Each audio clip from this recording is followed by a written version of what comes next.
Praise the Lord. परमेश्वर के नाम की महिमा हो। एक बार फिर से परमेश्वर की दया और करुणा से हम सब यहाँ इकट्ठे हुए हैं। धन्यवाद देते हैं परमेश्वर की कि बहुत दिनों के बाद एक बार फिर से हम उसकी आराधना इस लाइव प्रोग्राम के द्वारा करने जा रहे हैं। मैं धन्यवाद देती हूँ कि परमेश्वर को फिर से हमें अवसर दिया कि हम मिलकर उसके नाम की आराधना कर सकें। धन्यवाद हो परमेश्वर का। आइए हम आराधना में जाने से पहले छोटी सी दुआ को करेंगे। आइए हम सब जहाँ पर भी हैं अपनी आंखों को बंद करें और हम छोटी सी दुआ करेंगे। धन्यवाद धन्यवाद मेरे जीवते सर्वशक्तिमान परमेश्वर यहोवा, मैं आपको धन्यवाद देती हूँ प्रभु कि आपने हमें बीते दिनों भर संभाल के रखा प्रभु। हर एक विपत्तियों से, हर एक परेशानियों से आपने हमें बचा के रखा प्यारे पिता। केवल और केवल आपकी दया और करुणा का फल है प्रभु कि हम जीवित और सुरक्षित हैं प्यारे पिता।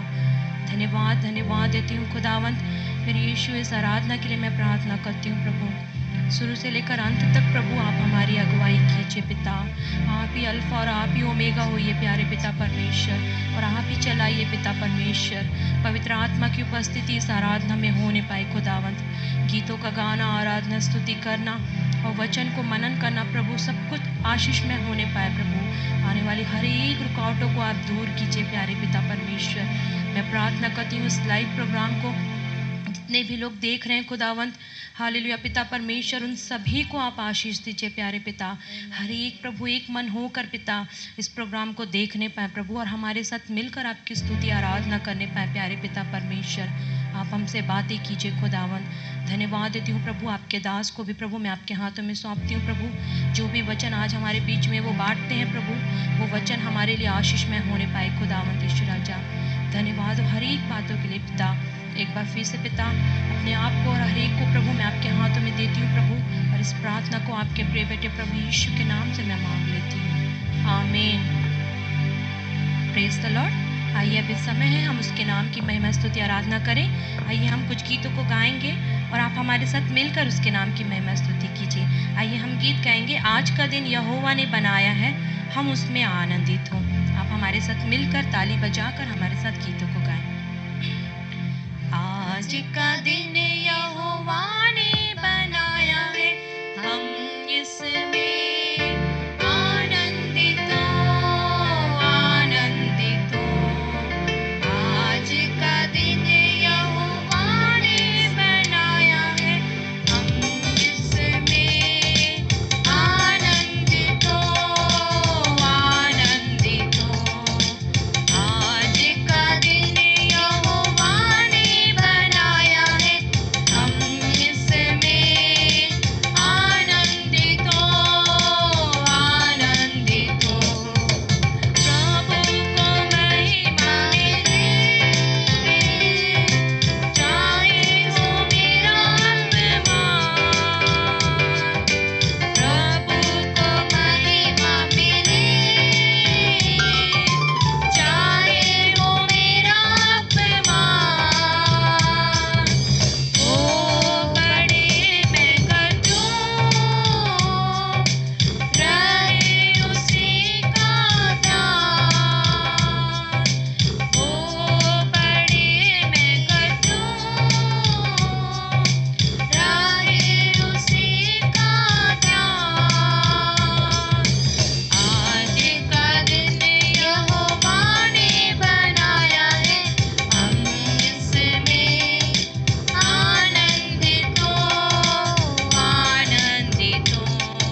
परमेश्वर के नाम की महिमा हो।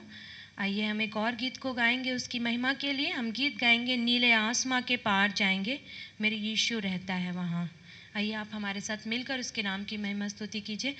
और आप जहाँ पर भी बैठे हैं ताली बजाकर, यदि आप चाहते हैं खड़े होकर उसके नाम की स्तुति करना, आप अपनी जगह पर खड़े हो जाइए और ताली को बजाकर उत्साह के साथ हमारे साथ मिलकर इस गीत को गाएं। नीले आसमां के पार जाएंगे, मेरा यीशु रहता वहाँ। नीले आसमां के पार जाएंगे, मेरा यीशु रहता वहाँ।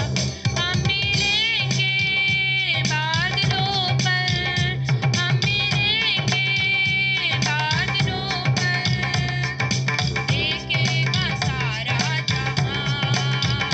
नीले आसमां के पार जाएंगे, मेरा यीशु रहता वहाँ। नीले आसमां के पार जाएंगे, मेरा यीशु रहता वहाँ। उसका कोई भी वादा न होगा अधूरा, हर एक वादा उसका होता है पूरा। उसका कोई भी वादा, उसका कोई भी वादा न होगा अधूरा, हर एक वादा उसका होता है पूरा। उसका कोई भी वादा, उसका आने का वादा भी होगा पूरा, देखेगा सारा जहां। उसके आने का वादा पूरा, देखेगा सारा जहां। मिलेंगे बादलों पर, हम मिलेंगे बादलों पर, देखेगा सारा जहां। नीले आसमां के पार जाएंगे, मेरा यीशु रहता वहाँ। नीले आसमां के पार जाएंगे, मेरा यीशु रहता वहाँ।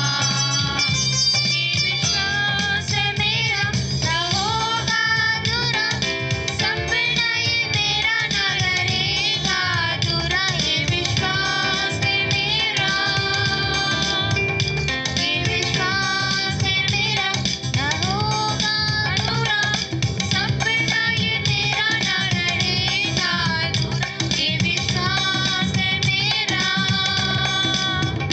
जिसके संग रहेंगे अपने यीशु के, देखेगा सारा जहां।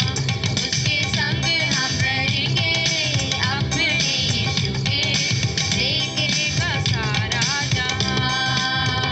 हम मिलेंगे बादलों पर, हम मिलेंगे बादलों पर, देखेगा सारा जहां।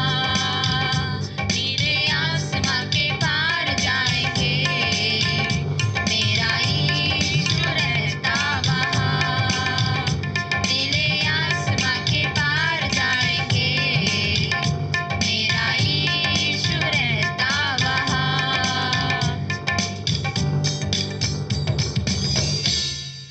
Praise the Lord. परमेश्वर के नाम की महिमा हो। गीतों को गाकर हमने उसके नाम की महिमा की है। अब ये समय है, आराधना का समय है। आइए हम सब अपनी आँखों को बंद करें, हम अपने मन को एक करके परमेश्वर की ओर निहारें, परमेश्वर को हम पुकारें, परमेश्वर को धन्यवाद दें, उसके नाम की हम स्तुति आराधना करें। आइए आप हमारे साथ मिलकर उसके नाम की महिमा स्तुति कीजिए। हम सब अपनी आँखों को बंद करेंगे और परमेश्वर के नाम की हम स्तुति आराधना करेंगे। इस समय में कोई भी चुप ना रहे, अपने आप को, अपने हृदय को उंडेलिए परमेश्वर के सामने। आप हर एक बात अपने आप खुल के, अपने हृदय को खोल कर आप बातें कीजिए परमेश्वर से। परमेश्वर सुनने वाला परमेश्वर है, परमेश्वर जवाब देने वाला परमेश्वर है। वो कभी भी हमें निराश नहीं करेगा।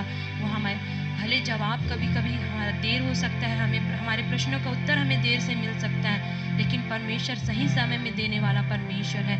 हर एक चीज़ परमेश्वर पूरा करने वाला परमेश्वर है। आइए अपनी आँखों को बंद करें, हम उसके नाम की आराधना स्तुति करेंगे। आइए हम सब अपनी आँखों को बंद करें। धन्यवाद धन्यवाद धन्यवाद मेरे यीशु, धन्यवाद मेरे राजा। आपके नाम की महिमा करते हैं प्रभु, हम आपके नाम की स्तुति आराधना करते हैं प्रभु। हाँ प्यारे पिता, आप निरंतर प्रभु हर क्षण हर प्रतिपल आप हमारे साथ रहते हैं खुदावन। हर एक पिता परमेश्वर आने वाली परेशानियों से, विपत्तियों से खुदावन आप हमें बचाते हैं प्रभु। हर एक संकटों से आप हमें निकालते हैं बाहर खुदावन। धन्यवाद हो मेरे यीशु, धन्यवाद हो मेरे राजा, धन्यवाद धन्यवाद धन्यवाद देते हैं खुदावन। सचमुच में पिता परमेश्वर, हाँ खुदावंत कि हम सचमुच में कितनी बड़ी भाग्य की बात है प्रभु कि हम खुदावंत उस जीवते परमेश्वर को हम जानते हैं, उस जीवते खुदावंत की हम आराधना स्तुति करते हैं, जो हमें हमारी प्रार्थनाओं को सुनकर जवाब देने वाला परमेश्वर है। हाँ मेरे यीशु, आपके नाम की महिमा करते हैं, आपके नाम की स्तुति करते हैं प्रभु। आप हमारे बीच में उपस्थित होइए, पवित्र आत्मा की उपस्थिति हमारे बीच में आने पाए खुदावंत। धन्यवाद देते हैं प्रभु, आप हमसे बातें कीजिए प्रभु खुदावंत, पवित्र आत्मा हमारे बीच में दीजिए प्यारे पिता परमेश्वर। हालेलुया हालेलुया हालेलुया, धन्यवाद धन्यवाद धन्यवाद यीशु, धन्यवाद मेरे खुदावंत, धन्यवाद मेरे राजा। आपके नाम की महिमा हो, आपके नाम की स्तुति हो पिता परमेश्वर, आपके नाम की प्रशंसा हो प्रभु। मेरे प्यारे पिता, हम आपको लाखों लाखों धन्यवाद देते हैं प्रभु कि आप हमें हर पल प्रभु, जिस प्रकार मुर्गी अपने बच्चों को संभाल के रखती है प्रभु, आप अपने बच्चों को संभालते हैं प्रभु। उन्हें हर एक पिता तकलीफों से दूर रखते हैं खुदावंत मेरे यीशु राजा। जितनी हम तकलीफ सह सके केवल उतने ही हम तक आते हैं प्रभु। धन्यवाद देते हैं मेरे प्रभु, केवल और केवल आपके द्वारा प्रभु हम आपको धन्यवाद देते हैं प्रभु, महिमा करते हैं पिता, हम आपकी स्तुति करते हैं, हम आपकी आराधना करते हैं, हम आपकी बड़ाई करते हैं, आपकी प्रशंसा करते हैं प्यारे पिता परमेश्वर।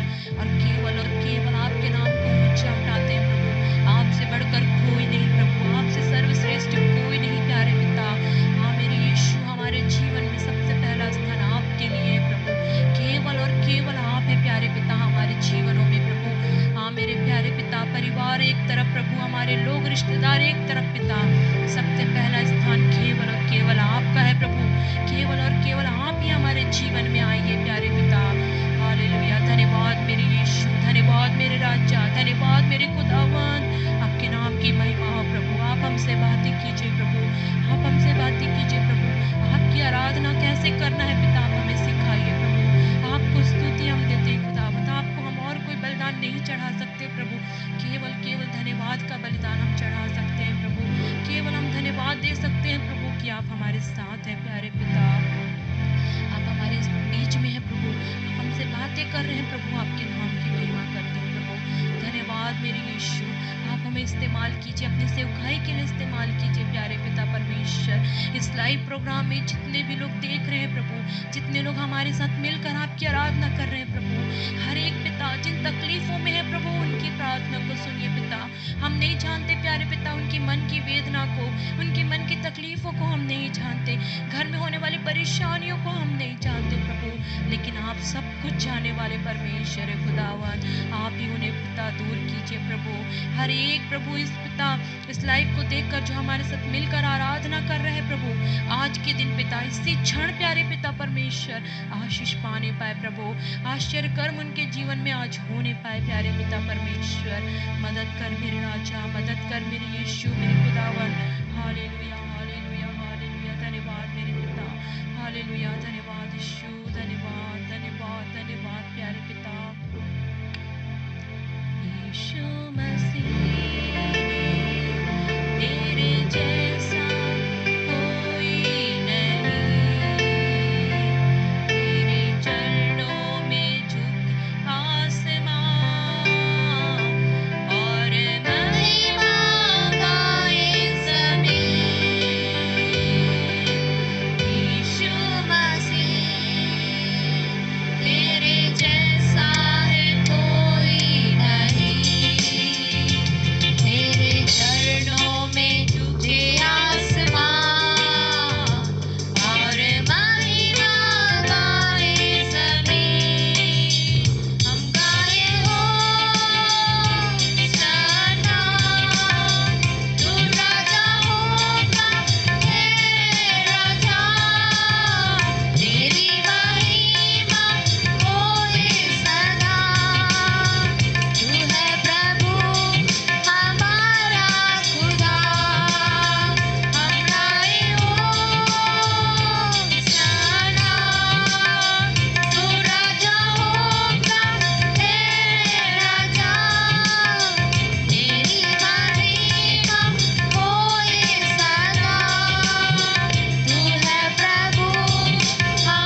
आगे मैं एक छोटी सी गवाही देना चाहती हूँ। उसके बाद हम आगे की आराधना में बढ़ेंगे।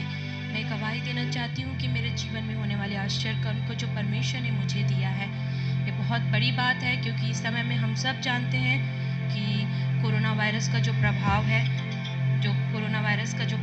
हमारे जीवन में बहुत ज़्यादा बढ़ा हुआ है। और क्या बोलते हैं, इससे हर एक के मन में दहशत है, डर है। इस बात को हर एक लोग अच्छे से जानते हैं, चाहे छोटे हैं, बड़े हैं, बुजुर्ग हों, हर एक के जीवन में बहुत तकलीफदायक बात है। और इसी से रिलेटेड मैं गवाही देना चाहती हूँ, जो मैंने खुद अपने जीवन में अनुभव किया है, जो मेरे परिवार में बीता है, उस चीज़ को मैं बताना चाहती हूँ। और मैं चाहती हूँ कि इस गवाही के द्वारा सचमुच में बहुत सारे जीवन में बदलाव और इस गवाही के द्वारा बहुत सी आत्माएं बचाई जाएं, विशेष करके वे आत्माएं जो सचमुच में अभी तक परमेश्वर को नहीं जाने हैं और जिन्होंने अब तक परमेश्वर को अपना उद्धारकर्ता ग्रहण नहीं किया है, वे लोग इस बात को जानने पाएं कि सच में हमारा परमेश्वर जीवित परमेश्वर है और वो अपने लोगों को कभी नहीं छोड़ता है। मैं गवाही इसलिए देना चाहती हूँ कि इस गवाही के द्वारा बहुत सी आत्माएं बचाई जाएं। केवल और केवल इस बात के लिए मैं इस गवाही को आपके बाद सामने देना चाहती हूँ। गवाही ये है कि मेरे जीवन में मेरी सास, पिछले महीने की बात है, जुलाई महीने की, मेरी सास का कोरोना वायरस पॉजिटिव आया। वो 1 हफ्ते के लिए एडमिट हो गई। उसके बाद जब हम लोगों का टेस्ट हुआ, मेरा, मेरे हस्बैंड का और मेरी जो 1.5 साल की बेटी, हम तीनों का जब टेस्ट किया गया तो उसमें मेरा भी कोरोना वायरस पॉजिटिव आया। तो मैं भी क्या बोलते हैं, जब मैं सुनी थोड़ा देर के लिए मैं शॉक थी, लेकिन जब मैंने सोचा कि मैं क्यों डरूं, जो हमारा परमेश्वर जीवित परमेश्वर है, वह अपने लोगों को कभी नहीं छोड़ता है। उसके बाद मैं थोड़ा देर के बाद मैंने खुद अपने हस्बैंड से कहा कि मैं नहीं डरूंगी इस चीज़ से, चाहे कुछ भी हो जाए, मैं प्रेयर करूंगी और हमारा सच्चा परमेश्वर है, वो हमें बचाएगा, वो हमें चंगाई देगा। फिर मैंने तुरंत परमेश्वर के दास को फ़ोन लगाया। मैंने कहा कि पास्टर ऐसी ऐसी बात है। उन्होंने मुझे तुरंत यशायाह 43 उसका 1 वचन में दिया कि तू मेरा ही है और मैं तुझे छुड़ाने वाला हूँ। सचमुच में वो वचन और भजन संहिता 91, पूरा भजन संहिता 91 जब मैं पढ़ी, मैं उसके बाद से प्रतिदिन भजन संहिता 91 को पढ़ती रही। और जब भजन संहिता 91 को मैं पढ़ी, परमेश्वर ने मुझे आशीष दी, परमेश्वर ने मुझे बल दिया, शक्ति दिया। और उस समय में आप सोचिए इस बात को कि मेरी 1.5 साल की बेटी मेरे साथ रह रही थी, मैं होम आइसोलेशन में थी उस समय, और क्या बोलते हैं, मैं कंसीव भी हूँ, 4th मंथ प्रेग्नेंट हूँ। और परमेश्वर ने मुझे ना मेरी बच्ची को कुछ होने दिया और जो अंदर पेट में पल रहा बच्चा, उसे भी कोई हानि नहीं दी। मैं 1 महीने तक घर में होम आइसोलेशन में थी। उसके बाद मैंने अपना रिपीट टेस्ट कराया, उसके बाद मेरा टेस्ट नेगेटिव आया और मैं फिर से अपने जॉब में अभी ज्वाइन कर ली हूँ। मैं फिर से जॉब में जा रही हूँ और आप विश्वास नहीं करेंगे, इस बात को नहीं मानेंगे कि मुझे कोई सिम्टम्स नहीं था। केवल 2 दिन मुझे सर्दी हुआ था, उसके बाद मैं बिल्कुल ठीक थी। उसके बाद कोई सिम्टम्स नहीं, ना सर्दी के बाद उसके बाद मुझे कुछ भी नहीं हुआ। और परमेश्वर ने अपने दूतों का हाथ, अपनी छावनी मेरे ऊपर निरंतर बनाए रखा। और मेरी बच्ची मेरे ही पास रह रही थी, मेरे पास खा रही थी, मेरे पास सो रही थी। 1.5 साल की वो बच्ची है, परमेश्वर ने उस तक भी कुछ भी हानि नहीं होने दी। और मेरे परिवार को, मेरी सास भी अभी बिल्कुल ठीक है, वो अभी घर में हम लोग के साथ अच्छे से रह रही है। और परमेश्वर ने हमें सुरक्षित रखा है, हमारे परिवार को सुरक्षित रखा, हमारे घर में किसी को कोई हानि नहीं दी, होने नहीं दिया परमेश्वर ने। यह बहुत बड़ी गवाही है मेरे जीवन की। और इस गवाही के द्वारा मैं चाहती हूँ कि हर एक इस बात को जाने कि सच में जिस परमेश्वर की हम आराधना करते हैं वो जीवित परमेश्वर है, वो अपने लोगों को कभी नहीं छोड़ता है। अब प्रतिदिन प्रार्थना करें, वचन का मनन करें। जब मैंने परमेश्वर के दास से कहा, उन्होंने मुझसे केवल एक बात कहा कि तू परमेश्वर की बेटी है, मत डरना। इस बात को, मैं इस चीज़ को अपने मन में रखी कि मैं क्यों डरूं, और मेरे परमेश्वर मुझे कभी नहीं छोड़ेगा। और सचमुच में दिन प्रतिदिन मैं धन्यवाद देती हूँ उन सारे लोगों का जिन्होंने मेरे लिए दिन रात प्रेयर किया। मेरे बड़े भैया, मेरी बड़ी दीदी लोगों ने फास्टिंग प्रेयर करके, चैन प्रेयर करके उन्होंने मेरे लिए बहुत प्रेयर किया। मेरे हर एक लोगों ने, मेरे पास्टर्स ने, हर एक ने मेरे लिए खूब प्रेयर किया, मेरी सास के लिए, मेरे परिवार के लिए, मेरे लोगों के लिए। और सच में प्रार्थना दिन प्रतिदिन हमें बलवंत करता है। और यह बाइबल है जो हमें साहस देता है, ढाढ़स देता है।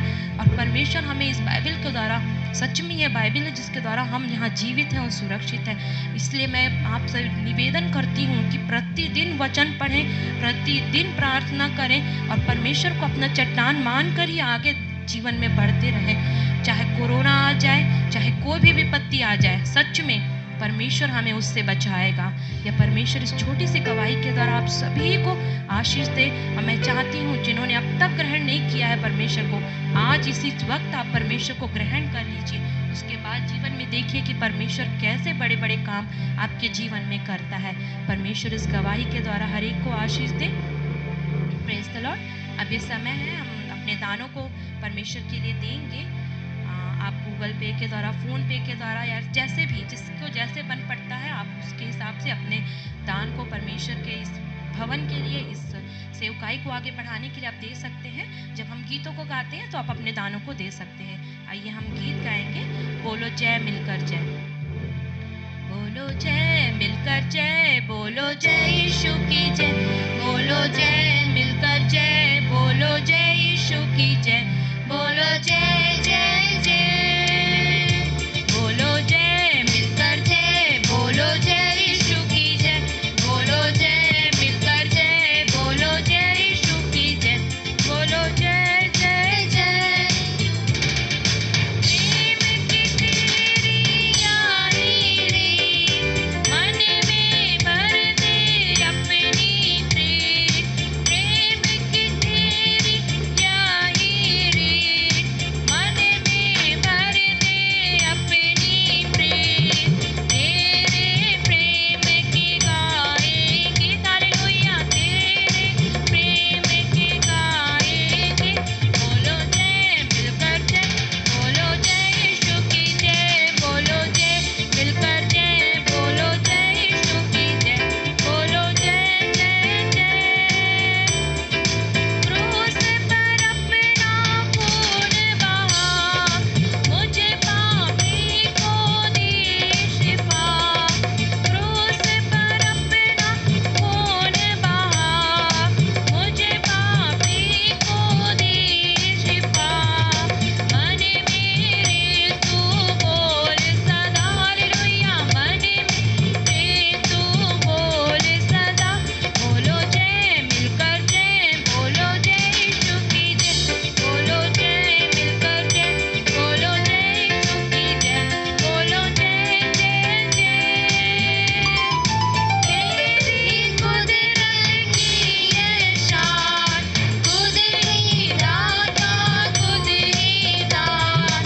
तेरे कुदरत की ये शान, खुद ही दाता, खुद ही दान। पूरे कर मन के अरमान, हालेलुया, पूरे कर मन के अरमान। बोलो जय मिलकर जय, बोलो जय यीशु की जय, बोलो जय मिलकर जय, बोलो जय यीशु की जय, बोलो जय जय जय।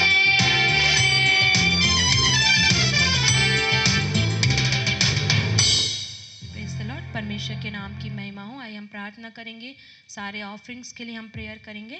जिन्होंने अपनी कमी और घटी में से दिया है, परमेश्वर उन सारे परिवारों में आशीष दे, उनको परमेश्वर दुगनी आशीषों से परिपूर्ण करे और उनकी ज़रूरतों को पूरी करे और आर्थिक सहायता करे। आप सब अपनी आंखों को बंद करें और हम वचन के लिए भी प्रार्थना करेंगे कि जो वचन आगे परमेश्वर के सेवक हमारे बीच में देने जा रहे हैं, वो वचन हमारे लिए आशीष में हो। आइए हम छोटी सी प्रार्थना करेंगे। धन्यवाद, धन्यवाद मेरे जीवते सर्वशक्तिमान परमेश्वर, धन्यवाद हो प्रभु। आराधना स्तुति करने में प्रभु आपने पिता हमारी अगुवाई की। प्रभु मैं प्रार्थना करती हूँ खुदावंद इन सारे ऑफरिंग्स के लिए प्रभु जी, जिन्होंने अपने कमी और घटी में से दिया है प्रभु, उन सभी को आप आशीष दीजिए, उनके घराने में आशीष दीजिए, आर्थिक सहायता कीजिए प्यारे पिता परमेश्वर। किसी भी बात की कमी घटी उन घरों में कभी भी ना होने पाए प्रभु। आपके लोगों को किसी बात की कमी घटी कभी नहीं होगी प्रभु, हम विश्वास करते हैं पिता। मैं प्रार्थना करती हूँ आगे वचन के लिए प्रभु, आपके सेवक को प्रभु मैं आपके हाथों में सौंपती हूँ। आप उन्हें इस्तेमाल कीजिए, अपनी सेवकाई के लिए आप उन्हें इस्तेमाल कीजिए प्यारे पिता। जो वचन हमारे बीच में वे बांटने जा रहे हैं प्रभु, वो वचन हमारे लिए आशीषमय होने पाए, हर एक के लिए प्यारे पिता आशीषमय होने पाए प्रभु। उस वचन के द्वारा हमारे जीवन में पिता बदलाव आने पाए खुदावंद। धन्यवाद देती हूँ हर एक बातों के लिए। एक बार फिर से प्रभु आगे की आराधना को मैं आपके हाथों में सौंपती हूँ, आप ही चलाइए खुदावंद। इस प्रार्थना को आपके प्रिय बेटे प्रभु यीशु के नाम से मैं मांग लेती हूँ, आमीन। अभी समय है कि प्रभु के दास आकर हमारे बीच में वचन को बांटेंगे। आइए हम सब बड़े ही धैर्य के साथ उस वचन को सुने। Praise the Lord. मित्रों, दोस्तों, और एक बार आप लोग से इसी वीडियो कॉन्फ्रेंस के माध्यम से आप लोग से प्रभु जीवित परमेश्वर को स्तुति और महिमा करने के लिए आए हुए हैं सभी लोगों को हमारी दिल की तरफ से बहुत गहरा दिल से बहुत बहुत मुबारकबाद देना चाहूँगा। इसी अवसर पर, इसी मौका पे हमको ये वीडियो कॉन्फ्रेंस के बदौलत आप लोग से 2-5 मिनट दुआ करने के लिए अवसर मिला। इसी बात को लेके मैं इस सुनहरे मौका को मैं पैदा करके मैं आप लोग से ये हिंदी आराधना में आए हुए सभी लोगों को हमारी दिल की तरफ से बहुत बहुत शुभकामना के साथ, अभिनंदन के साथ मैं कहना चाहूँगा। सबसे पहले यहाँ पे बच्चे लोग इतना उम्दा तरीके से बेहतरीन रूप से प्रभु को स्तुति और महिमा करके आराधना किए, उन लोगों को हमारी दिल की तरफ से बहुत गहराई मन से मैं उन लोगों को बहुत बहुत बधाई और मुबारकबाद कहना चाहूँगा। और इतने इस महामारी में भी, कोरोना का संक्रमित के कारण हम सारे घटाव के मिल के प्रभु को स्तुति और महिमा नहीं कर पा रहे, फिर भी इस हालत में भी अपना हिम्मत से प्रभु की स्तुति और महिमा करने के लिए अपना प्रधान प्राचीन सामुएल हिम्मत से वो अपना आयोजन पूरा कर रहा है। उनको प्रभु बहुत आशीष देने के लिए मैं उनको भी दुआ करना चाहूँगा।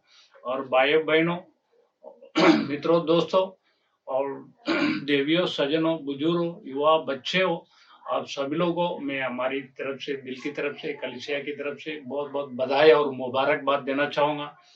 और सबसे पहले ये देश की हालत जो बहुत बिगड़ा हुआ है, एक तरफ कोरोना संक्रमित के कारण आंकड़ा बढ़ते जा रहा है, मौत की आंकड़ा जो है बढ़ते बढ़ते अभी तो सब लोग डर में डूबे हुए हैं। इस तरफ देश की लड़ाई में और लोग परेशान हैं। आज बहुत बड़ी बुरी खबर मैं सुना था। आज एक ऐसे लड़ाई के कारण, मुठ मोड़ के कारण, धक्का मुक्की में पुलिस और एक शातिर अपराधी, वो दुर्दांत और शातिर अपराधी को आपस में लड़ाई में पुलिस वाले लोग उसको मार के गिरा दिया। इस तरह आतंकी के हमले से और एक तरफ परेशान है। इस परेशान के कारण क्या है? धन दौलत जायदाद शोहरत पाने के लिए, लोग अपना पैसा पाने के लिए, कमाने के लिए ये सारे कर्म करते हैं। पर अब हम इस तरह जीवन नहीं जी सकते हैं, क्योंकि आपकी हमारी जो रास्ता जो अलग है। इसलिए वचन यही कहती है, कितना तक बर्दाश्त करोगे? आप रोओगे और तड़पते रहोगे, पर एक दिन ये सारे छीनोगे, बर्दाश्त करोगे, आपकी सारे शोक जो दुख में बदल जाएगा। अंग्रेज में यही कहती है, अंग्रेजी की वचन यही कहती है, you shall weep and lament, your serow will be turned into the Joy. आपकी सारे शोक जो सुख में बदल जाएगी। इसलिए आप लोग बिल्कुल चिंता मत कीजिए। बहुत परेशान हो के, मतलब आप लोग घर पे बैठ के इस दुआ कर रहे हो, जहां भी हो, प्रभु का अपने को मकसद क्या है? उनको स्तुति और महिमा करनी है। इसलिए दरअसल क्या है, लोग सोचते हैं खाओ पियो मस्त रहो, जान चला गया तो कुछ नहीं। ऐसा कुछ नहीं है मित्रों, दोस्तों। दरअसल इस मृत्यु के बाद एक निरंतर जीवन है। ये कुछ दिन की मेला है। एक पल में हंसना, एक पल में रोना, और एक पल में मिलना, और एक पल में पिछड़ना। ये दुनिया 2 दिन की मेला है। 2 दिन आप हम नाचने आए। इसलिए किसी भी बात को लेकर बिल्कुल ही आप चिंता मत कीजिए। क्यों? आपकी हमारी दौड़ अलग है। ये जो घोड़ा को दौड़ने के लिए बहुत उसको ट्रेनिंग करना पड़ता है, प्रशिक्षण देना पड़ता है उसको, पर जीत जो है प्रभु के द्वारा जरूर आएगी। एक किस्सा मैं कहना चाहूंगा। एक टीवी में एक दिन देखा था, एक मुकाबला में, दौड़ के मुकाबला में, उस प्रतियोगिता में शामिल हो जाने के लिए बहुत लोग सारे देश से आए हुए थे। उसमें जमैका का नाम पे एक छोटा सा शहर से, छोटा सा देश से एक कमजोरी एक लड़का भी आया हुआ था। दौड़ शुरू हुआ, जब शुरू हो के सारे लोग दौड़ रहे थे, ये जो कमजोर लड़का था, जमैका के नाम पे एक देश के एक लड़का था, उसका पैर फिसल गया था, पर वो आत्मविश्वास को नहीं तोड़ा, हिम्मत को नहीं तोड़ा। वो दम तोड़ के भाग के आखिरकार एक कदम दूरी पर वो जीत हासिल की। इसलिए जीत सबसे पहली चीज है। दोनों टीम की एक ही मकसद है, जीत हासिल करना है। एक ही मकसद है, पर जीत हासिल करना है। इसलिए बिल्कुल आप चिंता मत कीजिए। यहाँ पे कुछ दिन के पहले ये कोरोना संक्रमित के कारण कितने लाखों, हजारों लाखों प्रवासी मजदूर लोग यहाँ बिना काम के दौरान, बिना काम की पैसा के तकलीफ के कारण ये शहर छोड़ के अपना अपना देश जाने लगा। कितना परेशान, कितना परेशान। सही सलामत उन लोगों को दिया सहायता उन लोग नहीं मिला, फिर भी इसी हालत में भी उन लोग अपना घर पहुंचेंगे। आखिरकार सरकार के माध्यम से, सरकार की बदौलत उन लोगों को दिया हुआ सहायता उन लोगों को ठीक से नहीं पहुंच पाया। पर वचन के मुताबिक, वचन क्या कहती है? दिया करो तो तुम्हें भी दिया जाएगा। लोग पूरा नाप दबा दबा के, हिला हिला के पर्दावा गोद में डालेंगे। जिस नाप से तुम नापोगे, उसी नाप से तुमको भी नापा जाएगा। इसलिए मित्रों, दोस्तों, 10 रुपया आप कमा रहे हो, आमदन 10 रुपया है, उसमें 2 रुपया भूख से तड़पने वालों को आप दिया करो। तो वचन के मुताबिक आप हम सही सलामत रहने के लिए मैं दुआ करना चाहूंगा। अभी कितना शादी का अपराध जो है, दुर्दांत और शादीर अपराधी जो है, दुबई के नाम पे एक लड़के को मार गिराया। देखिए, वो हथियार लेके घूमते रहा, समाज को नहीं सोचा। और वचन के मुताबिक वो दिया होता तो इस अंजाम में नहीं पहुंचा। इस भयानक जिंदगी का अंजाम उसको पुलिस वाले लोग मार के गिरा दिया। पर अब हम इस तरह नहीं जी सकते। वचन यही कहती है, जितने हथियार तेरे हानि के लिए बनाया जाए, उनमें से एक भी सफल नहीं होगा। जितने लोग मुद्दे होकर के तुझ पर नालिश करें, उनमें से जीत आपको जरूर हो जाएगा। इसलिए मित्रों, दोस्तों, आप बिल्कुल चिंता मत कीजिए। आपकी पारिवारिक जीवन में आप परेशान है, बिना मतलब का डर है, दुविधा है, आपका किसी बात को लेकर आपको मानसिक दबाव है, उस दबाव से हटने के लिए, और आर्थिक संकट से परेशान है, बिल्कुल परेशान होने का कोई जरूरत नहीं। क्योंकि वचन कहती है, किसी भी बात को लेकर आप बिल्कुल चिंता मत करो, परंतु तुम्हारी हर एक बात के लिए प्रार्थना, विजय और विधि धन्यवाद के साथ परमेश्वर के सम्मुख में उपस्थित किया जाएगा। इसलिए मित्रों, दोस्तों, मैं आप स्वस्थ जीवन पाना चाहते हो और संगा पाना चाहते हो, और किस रोग के कारण आप परेशान हैं, उस परेशान को दूर हो जाने के लिए, मानसिक दबाव और तनाव हटाने के लिए, ये सारे सैपाना नामुमकिन है, फिर भी वचन के मुताबिक प्रार्थना करने पे ये सारे चीज जो है आप लोग से दूर हो जाएगी। ये मतलब जो है धन दौलत साइदाद शोहरत पाने के लिए क्या क्या ये करते हैं। इसलिए जो भी काम कर रहे हो, हिम्मत और मेहनत और लगन के साथ आप काम करते रहिए। आपके खिलाफ आप कुछ भी नहीं कर सकता, कोई कुछ नहीं। ये दुष्ट आत्मा कार्यकर्ता आपको कुछ भी नहीं कर सकता। ये इसी महामारी में भी कितने हिंसा हो रहा है, आप तो जानते हैं। इसलिए वचन के मुताबिक आप सही सलामत आगे बढ़िए, आप बनोगे लाजवाब। आप सबसे पहले अपना कमजोरी को पहचानिए, कमजोर को पहचानिए। जहाँ हम पाप कर रहे हैं, अंधेरे में हम पाप कर रहा हूँ, उसी पाप से पर्दा डालने के लिए कोशिश कीजिए, उसको निबटने के लिए बिल्कुल आप कोशिश कीजिएगा। ये क्योंकि आजकल बहुत परेशान है, कोरोना का मरीज का आंकड़ा बढ़ते जा रही है, लोग बहुत ज्यादा परेशान है, आर्थिक संकट है। ये इसी लड़ाई, कोरोना संक्रमित के कारण देश में लड़ाई, बहस, कशमकश, शिकायत, आक्रोश, चिड़चिड़ापन, विरोध और सारे बढ़ते जा रही है।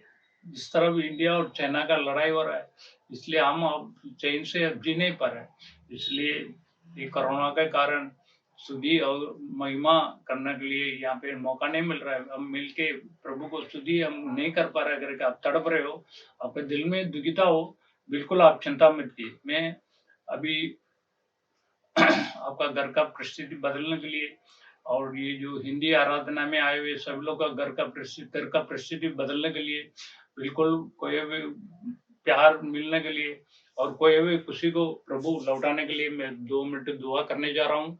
आप लोग भी मेरे साथ मिलके दुआ कीजिएगा। सामर्थ्य परमेश्वर, आपका प्यारा परमेश्वर है, छुटकारा देने वाला परमेश्वर है। आपकी पवित्र वचन कहती है स्वर्ग की विदा 2 जन एक मन होके धरती पे दुआ करोगे, वो प्रभु को ओर से आपकी सारा मांगाई मिल जाएगा। पवित्र वचन ये भी कहती है मुझसे प्रार्थना करो, मैं तुम्हारी बात सुन के, तुम्हारी प्रार्थना सुन के तुमको कड़ी कड़ी बातें बताऊंगा। और वचन ये भी कहती है चाहे पगड़ियों अड़ जाए, चाहे पगड़ियों तल जाए, तो भी तुझ पर मेरी करुणा नहीं छूटेगी। मांगो तो आपको भी दिया जाएगा, ढूंढो तब पाओगे, कड़कड़ाइए आपके लिए खुल दिया जाएगा।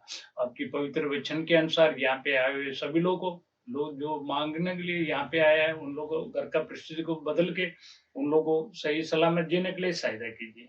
वचन ये भी कहती है मत डर क्योंकि मैं तुम्हारे साथ हूँ, उधर इधर मत ताको क्योंकि मैं तुम्हारी परमेश्वर हूँ। आपकी पवित्र वचन के अनुसार यहाँ पे आए हुए सभी लोगों को प्रभु जी लोगों को घर का परिस्थिति को बदल दीजिए, सब लोगों को भरपूर प्यार बरसाइए और लोगों को छोटे मोटे बात को लेकर झगड़ा हुआ तो आक्रोश के कारण, गुस्सा के कारण तो अपना धन दौलत को खो दिए होंगे, लोगों को खुशी को लौटाइए। लोगों को छोटे मोटे बात के रिश्ता में मन मोटाव हुआ होगा, मन मोटाव को हटा के रिश्ते को जोड़ लीजिए प्रभु जी। धीरे धीरे इन लोगों का मन परिवर्तन धीरे धीरे कलीसिया में आपके करीब आने के लिए सहायता कीजिए। युवा पीढ़ी बच्चे लोग आजकल एक किस्म का घूम रहे हैं, उन लोग का गंदे सपने से छुटकारा दीजिए, खुशी और गंदे सपने से छुटकारा दे के खुशी बटोरने के लिए सहायता कीजिए और सभी लोग को ज्ञान, सही ज्ञान और वरदान दीजिए प्रभु जी।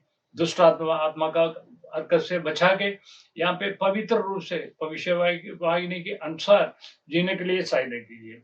मन की कष्ट हो, चाहे धन की कष्ट हो, चाहे आर्थिक संकट हो, सारे संकट को दूर करके आमदन का दुगना करके हमारे परिवार के कष्ट से हमको छुटकारा दीजिए प्रभु जी।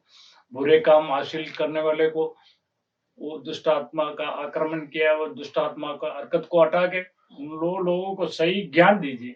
अदालत के सिलसिले में लोग Praise the Lord. Praise the Lord. దేవుని పరిశుద్ధ నామమునకు మహిమ కలుగును గాక. पवित्र आत्मा परमेश्वर के नाम की महिमा हो। మీ అందరినీ హిందీ ప్రార్థనకు ప్రేమతో ఆహ్వానిస్తున్నాను. आप सभी को इस हिंदी आराधना में प्रेम के साथ हम आदर करते हैं। దేవుని మహాకృప గడిచిన దినములంతా దేవుడు మనకు తోడుగా ఉన్నాడు.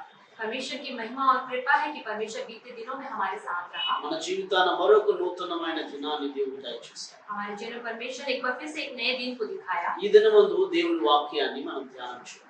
आज के दिन परमेश्वर के वचन का हम मनन करेंगे। పరిశుద్ధ గ్రంథములో నుండి पवित्र शास्त्र में से రెండవ రాసుల గ్రంథం 4వ అధ్యాయాన్ని మనం తీసుకుందాం. दूसरे राजा की किताब उसके 4थे अध्याय के 8वें वचन को जब हम देखते हैं, 8వ వచనంలో 8वें वचन ఒక దినమందు ఎలీషా షూనేము పట్టణమునకు పోగా అచ్చట గనురాలైన ఒక స్త్రీ భోజనమునకు రమ్మని అతన్ని బలవంతం చేశాడు గనుక అతడు ఆ మార్గమున వచ్చినప్పుడల్లా ఆమె ఇంట భోజనము చేయించు వచ్చును. एक दिन की बात है कि एलीशा सुनीम को गया जहाँ एक कुलीन स्त्री थी और उसने उसे रोटी खाने के लिए विनती करके विवश किया। अतः जब वह उधर से जाता था तब वह वहाँ रोटी खाने को उतरता था। షూనేము అనబడిన ఒక పట్టణంలో ఉన్న ఒక కుటుంబాన్ని గురించి మనం చూస్తూ ఉన్నాం. सुनीम नाम के एक नगर में एक परिवार को हम देखते हैं। ఈ పట్టణంలో ఉన్న అనేక కుటుంబాలు ఉన్నప్పటికీ इस पूरे नगर में बहुत सारे परिवार हैं, కానీ ఈ గనురాలైన ఒక స్త్రీ యొక్క కుటుంబం, लेकिन यहाँ पर एक कुलीन स्त्री उसके परिवार को हम देखते हैं। ఆమె కుటుంబం శ్రేష్టమైన కుటుంబంగా ఉంటూ ఉన్నది. उनका परिवार एक श्रेष्ठ परिवार के रूप में जाना गया, శ్రేష్టమైన కుటుంబంగా జీవిస్తూ ఉన్నారు. एक श्रेष्ठ परिवार के रूप में वे जीवन जी रहे हैं। లేఖనాల ప్రకారం जब हम देखते हैं శ్రేష్టమైన కుటుంబం श्रेष्ठ परिवार क्या है? ఎన్నటికీ కూడా వారి ఆశీర్వాదాలు పోగొట్టుకున్నారు. वो कभी भी अपने आशीषों को नहीं खोते हैं। శ్రేష్టమైన కుటుంబంగా ఉండగలిగితే यदि हम एक श्रेष्ठ परिवार में जीवन जीते వారి हैं, దీవెనలు వారు ఎన్నటికీ పోగొట్టుకోరు. वे अपने आशीषों को कभी भी वे नहीं खोएंगे। ఈ రోజు దేవుని బిడ్డలు आज के दिन परमेश्वर के लोग శ్రేష్టమైన కుటుంబంగా మనం ఉండటం చాలా ప్రాముఖ్యం. बहुत ही जरूरी है एक श्रेष्ठ परिवार के जीवन जीना। మరి శ్రేష్టమైన కుటుంబంగా ఉండాలంటే ఏం చేయాలి? यदि हमें श्रेष्ठ परिवार के जीवन जीना है तो हमें क्या करना चाहिए? శ్రేష్టమైన కుటుంబంగా ఎవరు ఉండగలరు? श्रेष्ठ परिवार के जीवन में कौन रह सकता है? శ్రేష్టమైన కుటుంబానికి ఉన్న గుణ లక్షణాలు ఏంటి? श्रेष्ठ परिवार के गुण और लक्षण क्या क्या है? ఈ అంశంలో మనం చూసినట్లయితే यदि हम इन वचनों को देखें, 8 గుణ లక్షణాలు మనం చూస్తూ ఉన్నాం. 8 गुणों को हम देखते हैं। ఏ ఇంటిలో ఈ 8 గుణ లక్షణాలు ఉండగలుగుతాయో जिस घर में ये 8 गुण पाए जाते हैं, ఆ ఇల్లు శ్రేష్టమైన ఇల్లుగా ఉంటుంది.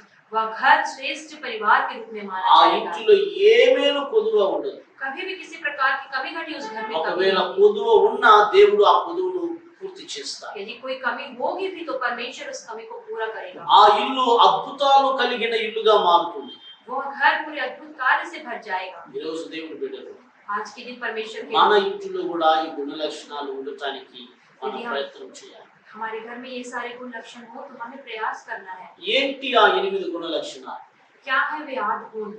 ఈ 4వ అధ్యాయం 8వ వచనం నుంచి మనం చదువుతున్నప్పుడు इन चौथे अध्याय के 8वें वचन से जब हम पढ़ते हैं, దేవుని సేవకుడైన ఎలీషా షూనేము పట్టణమునకు వచ్చినప్పుడు जब परमेश्वर के सेवक एलीशा शूनेम नगर में आते हैं, ఈ గనురాలైన స్త్రీ ఆయనను బలవంతం చేసి वह कुलीन स्त्री उन्हें बलवंत करती है, తన ఇంటికి రమ్మని చెప్పి अपने घर बुलाती है, తన ఇంటిలో భోజనం చేయమని బలవంతం చేసి अपने घर में भोजन करने के लिए वो उसे बुलाती है। అంతేకాదు और ये भी ఆయన చోటు వచ్చినప్పుడల్లా తన ఇంటికి వచ్చి భోజనం చేయాలని ఇష్టపడింది. और वो हमेशा चाहती है कि जब भी वो उधर आए तो वो हमारे घर आके भोजन करे। అంత మాత్రమే కాకుండా और इतना भी नहीं, ఆ సేవకుని గురించి తెలుసుకున్న తరువాత इस सेवक के बारे में जानने के తన बाद భర్తతో మాట్లాడుతూ ఉన్నది, अपने पति से कहती है, అయ్యా మన ఇంటికి వచ్చుచు వెలుచున్న దైవజనుడు చాలా దేవుని భక్తి కలిగిన వాడు. वो कहती है कि जो हमारे घर में परमेश्वर के सेवक आते हैं वो बहुत ही ज्यादा भक्ति में हैं। భక్తి గల దైవజనుడని నేను ఎరిగి ఉన్నాను. मैं जानती हूँ कि वो बहुत ही ज्यादा आत्मिक हैं। ఆయన వచ్చినప్పుడల్లా మన ఇంట ఉండినట్లు ఆయన ఒక గది కట్టుదాం. हम जब भी वो हमारे नगर में आए तो हम उन्हें रहने के लिए उनके लिए एक कमरे को बनाएंगे। ఆ గదిలో ఒక మంచము ఆయన కొరకు వేద్దాం. उस कमरे में उनके लिए एक हम खाट అక్కడ लगाएंगे। ఒక బల్ల కూడా ఉంచుదాం. वहाँ पर एक खाट लगाकर हम उनके लिए रखेंगे అక్కడ ఒక దీపము కూడా ఉంచుదాం. और वहाँ पर हम दिए को जलाकर रखेंगे। ఈయన వచ్చి వెళ్ళినప్పుడల్లా అక్కడ ఉండి ఆయన మరి ఆయన అలసట తీసుకుని వెళ్తాడు. जब भी वे आए तो यहाँ पर आकर आराम करके वे जाने पाए అది మనకు దీవెనకరంగా ఉంటుంది और वो हमारे लिए आशीष में होगी। అని చెప్పగానే वो जैसे ही अपने భర్త पति से కూడా कहती है, దానికి అనుమతించి और उसका पति तुरंत उसे अनुमति दे దేవుని देता है దైవజనునికి మరి ఆ గది కట్టించారు. और उन्होंने मिलकर उस परमेश्वर के दास के लिए कमरे को बनाया। ఆయన వచ్చినప్పుడల్లా అక్కడికి వచ్చి భోజనం చేసి అక్కడ కొంచెం మరి ఆ కొంచెం అలసట తీర్చుకొని వెళ్ళేవాడు. वो जब भी वहाँ आते उस कमरे में रहकर आराम कर फिर वो जाते थे। అక్కడ వెళ్తూ ఉన్నటువంటి ఒక దినంలో एक दिन जब वो वहाँ से जा रहे थे, తన తోటి సేవకుని పిలిచి ఎలీషా అడుగుతూ ఉన్నాడు, वो अपने साथ के सेवक को बुलाकर कहते हैं, మనం వచ్చి వెళ్తూ ఉన్నటువంటి ఈ ఇంటిలో हम यहाँ इस घर में आते हैं और जाते हैं, ఏమైనా కొదువ ఉన్నదా क्या इस घर में कोई कमी है? అని విచారించమన్నప్పుడు जब वे दोनों विचार कर रहे थे, గెహాజీ విచారిస్తూ ఉన్నాడు. गेहजी जब विचार कर रहा था, విచారించి వచ్చి ఎలీషా దగ్గర అంటూ ఉన్నాడు, वह विचार करके आकर एलीशा से कहता है, దైవజనుడా हे परमेश्वर के మీరు सेवक, కోరినట్టే నేను విచారించాను.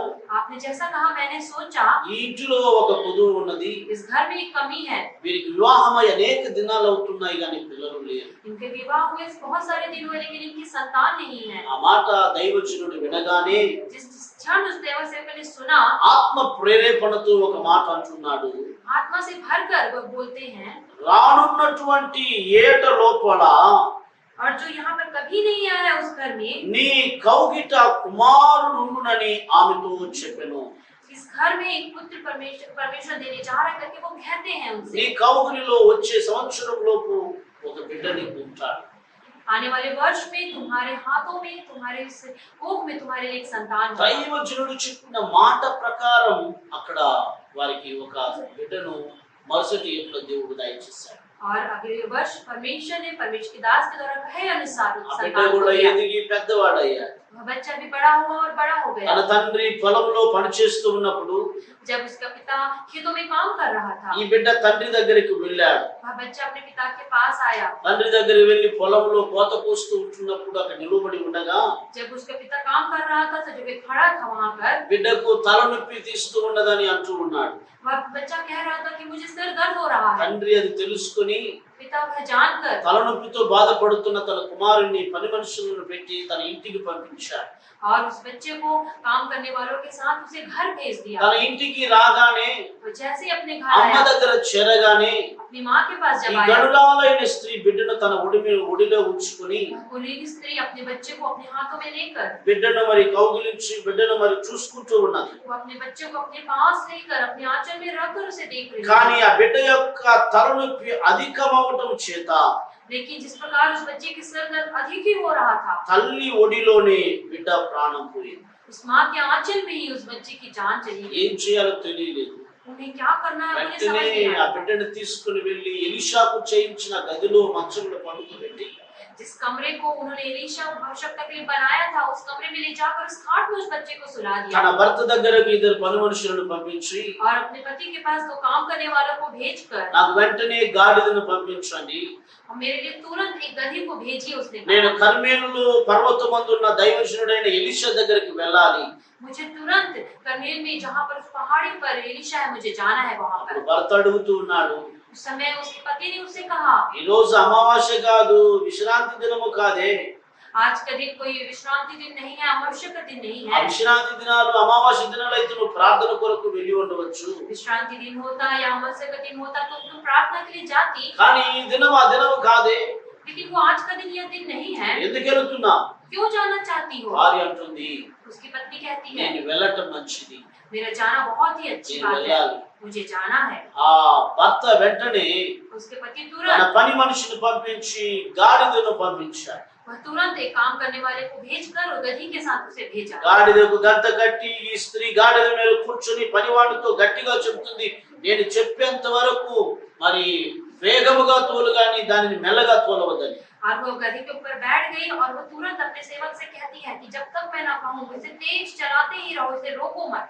వేగంగా ఎలీషా దగ్గరికి వెళ్ళి చేరు. और वो तुरंत ही एलीशा नबी के पास ఎలీషా चली। ఈ స్త్రీ వస్తున్నదని ఎరిగి और एलीशा को जब पता चला कि यह स्त्री आ తన रही है, పనివాణిని పంపించి वो अपने काम करने वाले को సునేములో भेजकर, ఉన్న గనురాలైన స్త్రీ వస్తుంది, शुनेम नामक नगर से एक स्त्री आ रही है, ఆమెను విచారించు, నువ్వు బాగున్నావా, నీ భర్త బాగున్నాడా, నీ బిడ్డ బాగున్నది. आप उनसे विचार कीजिए, उनसे बातें कीजिए, आपके पति आपका बच्चा ठीक है क्या? విచారించమని చెప్పగానే वो जैसे ही उसे कहती है कि उसे पूछना, ఆమె కూడా అంటూ ఉంది, మేము సుఖముగానే ఉన్నామని. और वो भी कहती है कि हाँ मैं सुखी हूँ, अच्छी हूँ। సుఖముగానే ఉన్నామని చెప్పిన ఈ స్త్రీ और वह स्त्री जो कहती है कि हम खुश हैं, ఎలీషా దగ్గరికి వెళ్ళి అంటూ ఉన్నది, एलीशा के पास जाकर कहती है, నేను నిన్ను బిడ్డను అడిగానా, मैंने क्या आपसे मांगा था संतान? మీరే నన్ను చూసి దేవుని దగ్గర ప్రార్థించి బిడ్డను అనుగ్రహింపజేశారు.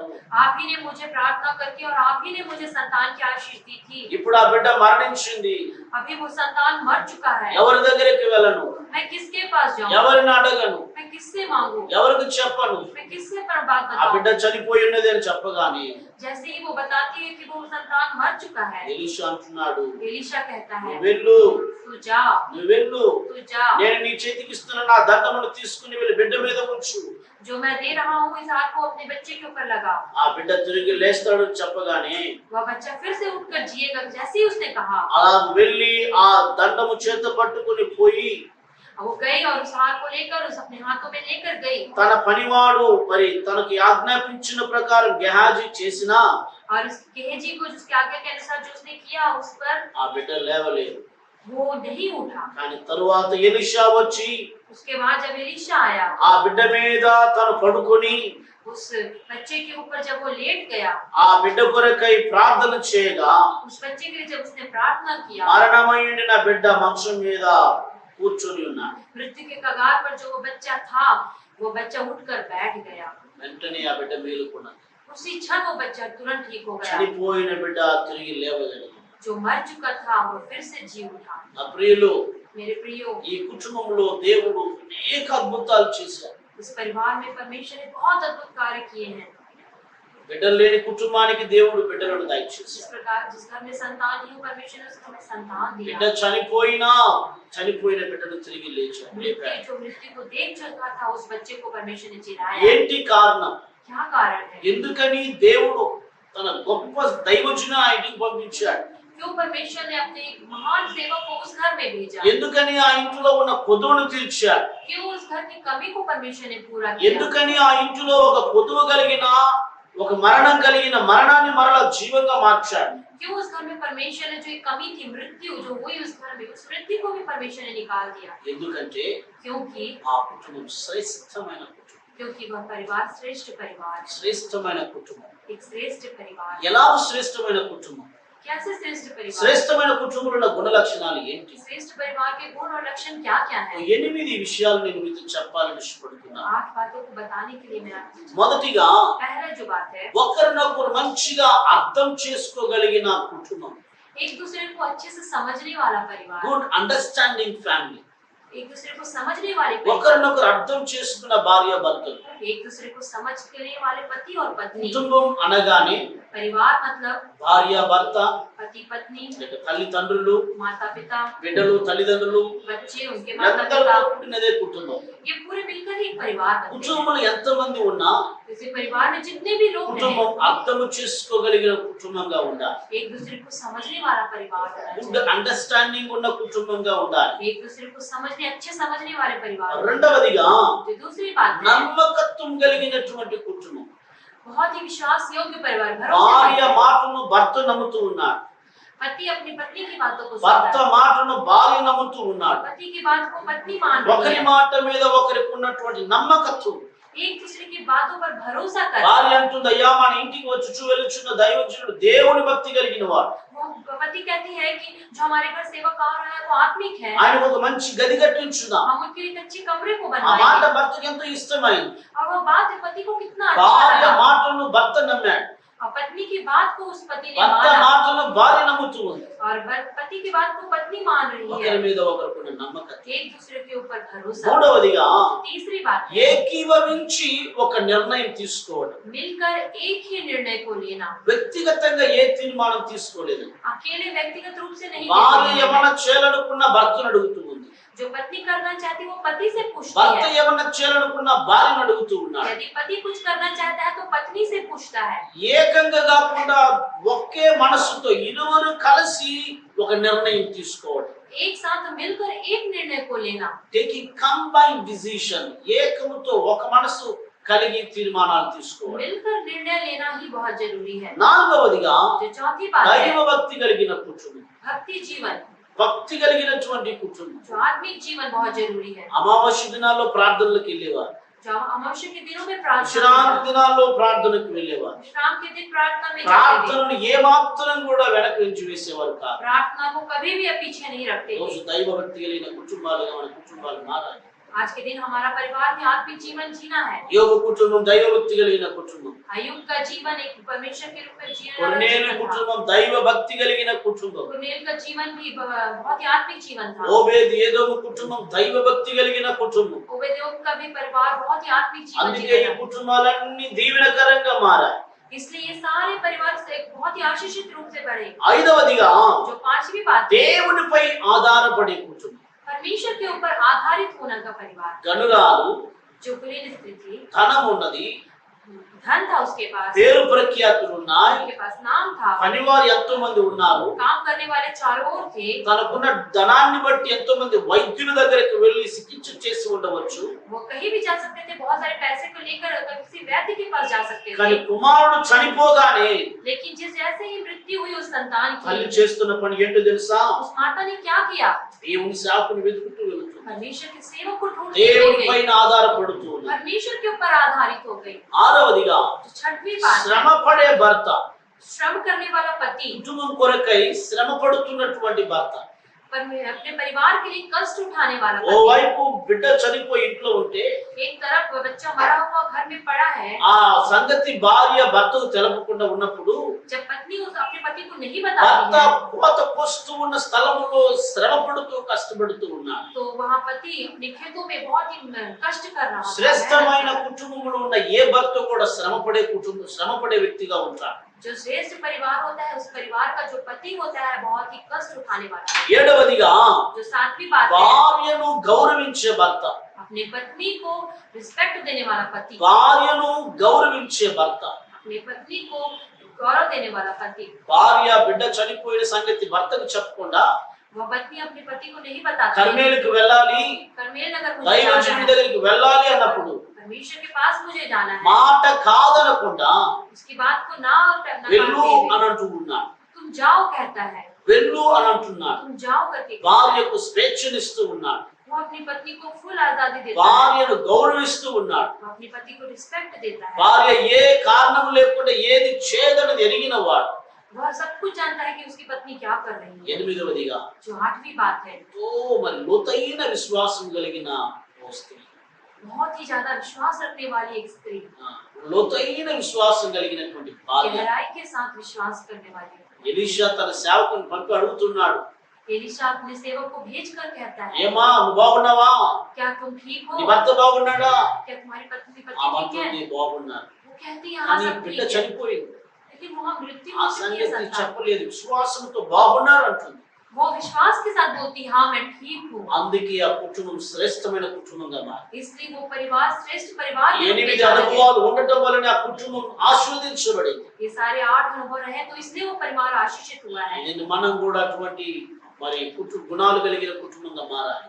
आज के दिन हमें भी इन सारे गुणों को अपने जीवन में अपनाना है। అలాంటి గుణ లక్షణాలు ఉన్న కుటుంబంగా మనం మారగలిగితే यदि ये सारे 8 गुण हमारे जीवन परिवार में होंगे तो మన దేవుడు మన జీవితాన్ని కూడా శ్రేష్టమైన కార్యాలు చూపిస్తాడు. परमेश्वर हमारे जीवनों में परिवार में మనం श्रेष्ठ కూడా कार्य करें। శ్రేష్టమైన కుటుంబంగా మారగలుగుతాం. हम भी एक श्रेष्ठ परिवार के रूप में जाएंगे। ప్రార్థన చేద్దాం. प्रार्थना దేవుని సన్నిధిలో సమర్పించుకుందాం, ప్రార్థన చేద్దాం. परमेश्वर की सन्निधि में अपने आप को समर्पित करेंगे, प्रार्थना करेंगे। పరిశుద్ధమైన తండ్రి మీకు వందనాలు. पवित्र परमेश्वर आपके नाम की महिमा हो। ఈ మధ్యాహ్న సమయంలో इस दोपहर के समय में ఈ వాక్యం వినడానికి మీరు మాకు ఇచ్చిన సమయాన్ని బట్టి స్తోత్రాలు. इस वचन को मनन करने के लिए जो समय आपने మా दिया, इस కుటుంబాలు धरती पर శ్రేష్టమైనవిగా ఉన్నట్లు हमारा परिवार श्रेष्ठ होने के लिए మాకు चाहिए। సహాయం చేయండి. आप हमारी सहायता कीजिए। దీవెనలు మాకు తోడుగా ఉంచండి. अपनी आशीषों को हमारे साथ మీ बनाइए। మేలులతో మమ్మల్ని నింపండి.